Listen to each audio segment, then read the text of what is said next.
आज हम लोग यहाँ सी-टेट के लिए सीडीपी का क्वेश्चन देखेंगे और देखेंगे ये क्वेश्चन है जुलाई 2024 का कि इसमें कौन कौन सा किस तरह से क्वेश्चन आया है उसको देखते हैं। प्रगतिशील शिक्षा में बच्चों को किस तरह देखा जाता है? ज्ञानवर्धक और अर्थ की रचना करने वाले छात्रों के लिए कक्षा में प्रतिक्रिया सबसे अधिक प्रभावी होती है जब यह सीखने की गतिविधि के दौरान और पश्चात भी होता है।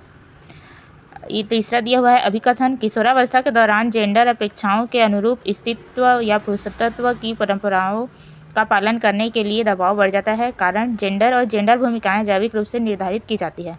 तो इसका आंसर है सी। ए तो सही है लेकिन आर गलत है। उसी प्रकार चौथा दिया हुआ है सुनीता एक 12 वर्षीय लड़की विशेष संगीतीय क्षमता रखती है। इसके माता पिता दोनों ही निपुण गायक हैं और वे सुनीता को अपनी आवाज़ को और बेहतर करने के लिए प्रशिक्षण कक्षा में भेज रहे हैं। सुनीता की यह क्षमता संभावित रूप से किन कारकों के अंतःक्रिया का परिणाम है? तो ये कौन सा परिणाम है? आनुवांशिकता और वातावरण।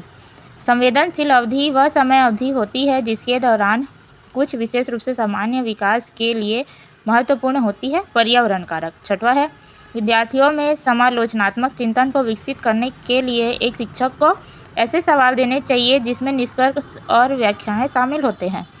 सातवां है एक शिक्षिका खुद से पूछती है मैं ऐसे अनुभव कैसे प्रदान कर सकती हूँ जिसमें छात्रों को पर्यावरण के विभिन्न प्रकार की वस्तुओं को वर्गीकृत करने और उनकी वर्गीकरण के स्कीमों का विश्लेषण करने की आवश्यकता हो।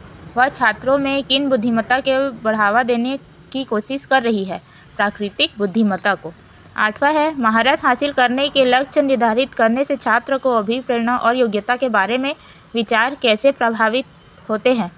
यह अक्सर योग्यता के वृद्धिशील दृष्टिकोण से बढ़ी हुई आंतरिक अभिप्रेरणा और विश्वास को दर्शाता है।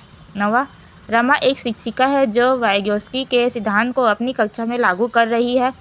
वह एक चुनौतीपूर्ण कार्य को पूरा करने के लिए अपने छात्रों को समूहों में काम करने के लिए नियुक्त करती है। कार्य के दौरान एक छात्र एक महत्वपूर्ण संकल्पना को समझने के लिए संघर्ष करता है। रमा के लिए इस छात्र की मदद करने का सबसे प्रभावी तरीका क्या होगा?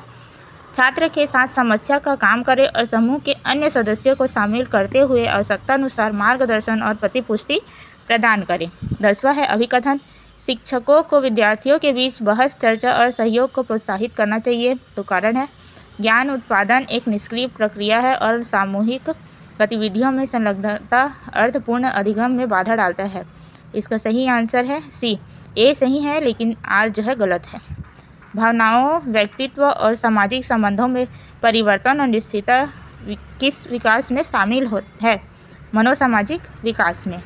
छात्रों के विविध समूहों को पूरा करने के लिए निम्नलिखित में से सांस्कृतिक रूप से उत्तरदायी शिक्षण का सही वर्णन करता है? 1 2 3 मतलब सुविचार, अनुकूलित और विभेदित। 13 क्वेश्चन है अभिकथन दिया हुआ है स्कूलों को उस ढांचे के भीतर कार्य करना चाहिए जो तैयार उत्पाद और सीखने के परिणामों का आकलन करते हैं। कारण दिया हुआ है सीखना पक्के तौर पर अनुक्रमिक और पदानुक्रमित है। तो इसका आंसर डी है। ए और दोनों गलत है। लेव वाइगोत्स्की के अनुसार भाषा और विचार के बीच क्या संबंध है? तो भाषा और विचार विकास की जटिल विनिमय प्रक्रियाएं हैं। निम्नलिखित में से कौन सा सही सुमेलित युग्म है? मानक संदर्भित मूल्यांकन साथियों के प्रदर्शन की तुलना करता है। निम्नलिखित में से क्या दृष्टि बाधिक विद्यार्थियों को कक्षा में भागीदारी लेने में बाधा डालता है? मुद्रित पाठ्यपुस्तकें और नोट्स। लॉरेंस कोहलबर्ग ने बच्चों के नैतिक विकास का अध्ययन करने के लिए किस विधि का प्रयोग किया?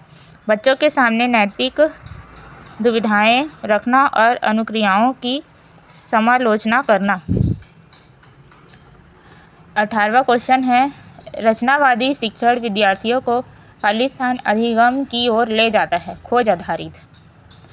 पठन वैकल्य से जूझ रहे छात्रों को पढ़ना सिखाया जा सकता है व्यवस्थित ध्यानात्मक प्रशिक्षण के माध्यम से।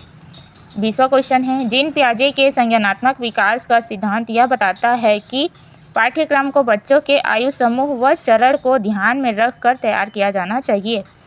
आप एक शिक्षक हैं जो अपने छात्रों को संज्ञानात्मक कौशल विकास करने में मदद करना चाहते हैं। निम्नलिखित में से कौन सी रणनीति इस प्रकार के चिंतन को बढ़ावा देने की सबसे अधिक संभावना है? छात्रों को अपने स्वयं के सीखने और सोचने की प्रक्रिया पर विचार करने के लिए प्रोत्साहित करना। निम्नलिखित में से कौन सा कथन स्वलीनता के संदर्भ में सही है? स्वलीनता एक तांत्रिकीय विकासात्मक विचार है। तांत्रिकीय विकासात्मक विचार है। पियाजे और वाइगोत्स्की के सिद्धांतों में एक प्रमुख समानता है बच्चों की स्वयं की शिक्षा में संलग्नता और जुड़ाव। 24वां क्वेश्चन है, अभिकथन दिया हुआ है शिक्षकों को शिक्षार्थियों के बीच व्यक्तिगत भिन्नताओं का सम्मान करना चाहिए और सभी शिक्षार्थियों को की आवश्यकताओं के अनुसार अपने शिक्षण को समायोजित करना चाहिए। कारण शिक्षकों को विविध पृष्ठभूमि के शिक्षार्थियों को पढ़ाते समय उनके बीच सहयोग, समूह कार्य और बातचीत से बचना चाहिए।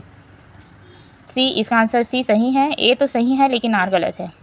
किसी अधिगम की रणनीति में बच्चों द्वारा दूसरों को सिखाना शामिल है जो उन्होंने सीखा है।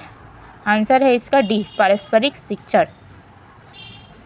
26वां क्वेश्चन है, अभिकथन है एशियाई संस्कृतियों में जो सामाजिक सद्भावना पर जोर देते हैं, क्रोध की अभिव्यक्ति को हतोत्साहित किया जाता है और शर्म को प्रोत्साहित किया जाता है। कारण भावनाएं व्यक्तिपरक है और सीखने में कोई भूमिका नहीं निभाती है। इसका आंसर सी सही है, ए सही है लेकिन आर गलत है। जिन पियाजे के अनुसार बच्चे वयस्कों से किस प्रकार भिन्न हैं, तो आंसर सी सही है। बच्चों की सोच वयस्कों से गुणात्मक रूप से भिन्न होती है। निम्न में से कौन सा प्रश्न विश्लेषणात्मक चिंतन को बढ़ावा देता है? इसका आंसर डी सही है। भारत में जनसंख्या वृद्धि के विभिन्न कारण क्या है? 29 नंबर का क्वेश्चन है, समावेशी कक्षाएं क्या होती है? समावेशी कक्षाएं में, तो इसका आंसर सी सही है। अलग अलग विभिन्नताओं के अनुसार विभेदित निर्देश दिए जाते हैं। और लास्ट क्वेश्चन है 30, अभिकथन दिया हुआ है शिक्षकों को बच्चों को प्रयोग के लिए बहुत सारे अवसर देने चाहिए और उदाहरणों और गैर उदाहरणों पर चर्चा करनी चाहिए। कारण है बच्चों में गलत धारणाओं से निपटने का एक रचनात्मक तरीका विपरीत उदाहरण प्रदान करता है। इसमें ए आंसर सही है। ए और आर दोनों सही हैं। ए की आर सही व्याख्या करता है। अगर आपको मेरा वीडियो अच्छा लगा हो तो लाइक करें, शेयर करें और सब्सक्राइब करें। Thank you.